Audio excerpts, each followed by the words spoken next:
श्री स्वामी समर्थ सर्वांना स्वागत आहे तुमचं आपल्या बीइंग अ टीचर या यूट्यूब चॅनलमध्ये। तुम्ही माझ्या व्हिडिओला भरभरून प्रतिसाद देत आहेत त्याबद्दल तुमचे मनापासून खूप खूप धन्यवाद।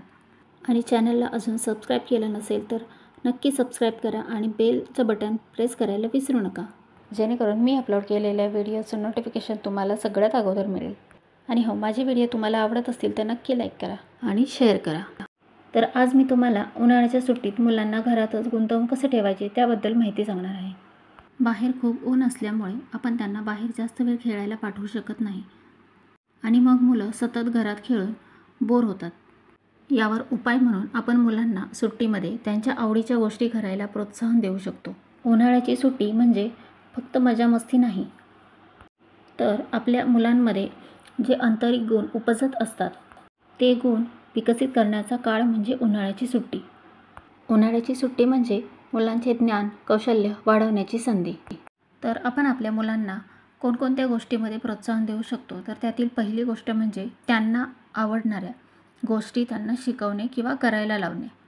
जर तुमच्या मुलांना ड्रॉइंग आवडत असेल तर तुम्ही त्यांना नक्कीच ड्रॉइंग करायला सांगू शकता। तिसरी गोष्ट म्हणजे डायरी लेखन। उन्हाळ्याच्या सुट्टीत डायरी लेखनाची सवय तुम्ही तुमच्या मुलांना लावू शकता। या डायरीमध्ये सुट्टीमध्ये ते रोज स्वतः काय काय करतात ते त्यांना डायरीमध्ये लिहायला सांगा। त्यामुळे त्यांना स्वतः वाक्यरचना करून लिहिण्याची सवय लागते। किंवा एखादा विषय देऊन त्या दिलेल्या विषयाबद्दल काय माहिती आहे ते त्यांना लिहायला सांगू शकता।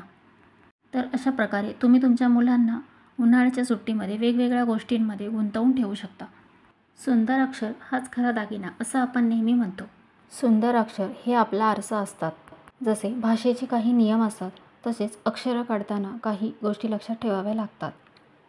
अक्षर सुंदर लिहिता आले की मनाला खूप आनंद मिळतो आणि मनाला मिळालेला आनंद हा जगातील सर्वात मोठा आनंद असतो। तर इथे आर्याला म्हणजेच माझ्या मुलीला लिहायला खूप आवडते, पण तिचे मराठी अक्षर म्हणावे तितके चांगले येत नाही। म्हणून मी तिला सुंदर हस्ताक्षरात कसे लिहायचे ते सांगणार आहे। पण आपल्याला सुंदर अक्षर यावे असे वाटत असेल तर त्या अगोदर काही गोष्टी लक्षात घ्याव्या लागतात। तर इथे मी तिला सगळ्यात अगोदर उभ्या रेषा काढायला सांगितल्या, कारण काही मुले जिथे सरळ रेष द्यायची असेल तिथे ते तिरपी रेष देतात आणि त्यामुळे त्यांचं अक्षर सुंदर येत नाही। दोन उभ्या रेषांमधील अंतरसुद्धा तितकंच महत्त्वाचं आहे। कधीकधी काना देताना मुले खूप जवळ काना देतात, त्यामुळे दोन उभ्या रेषांमधील अंतरसुद्धा सेमच असले पाहिजे। ज्याप्रमाणे उभ्या रेषा अक्षर लिहिताना गरजेच्या असतात त्याचप्रमाणे तिरप्या रेषांसुद्धा तेवढ्याच नीट येणं किंवा चांगल्या लिहिता येणं काढता येणं गरजेचं आहे। सुंदर अक्षर काढता येण्यासाठी सराव खूप गरजेचा आहे। तिरप्या रेषा काढून झाल्यानंतर मी तिला आडव्या रेषा काढायला सांगितल्या। अक्षर लिहून झाल्यानंतर अक्षराच्या किंवा शब्दाच्या वरती आपण ज्या आडव्या रेषा देतो त्यांना शिरोरेषा असं म्हणतात। त्या शिरोरेषा जर सरळ नसतील तरीसुद्धा आपले अक्षर सुंदर दिसत नाही। त्यासाठी आडव्या उभ्या तिरप्या रेषांचा चांगला सराव असणं गरजेचं आहे, तरच आपले हस्ताक्षर हे छान सुवाच्य सुंदर दिसते। आपल्या मुलाचे अक्षर सुंदर छान सुवाच्य यावे असे वाटत असेल तर आपल्या मुलांना या आडव्या उभ्या तिरप्या रेषांचा सराव करायला लावणे अत्यंत गरजेचे आहे।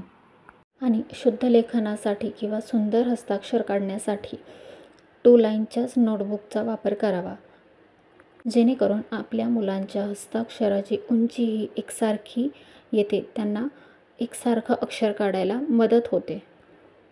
तर अशा प्रकारे तुम्ही सुद्धा तुमच्या मुलांना सुंदर अक्षर काढण्यास मदत करू शकता। भेटूयात पुढच्या व्हिडिओमध्ये, तोपर्यंत धन्यवाद।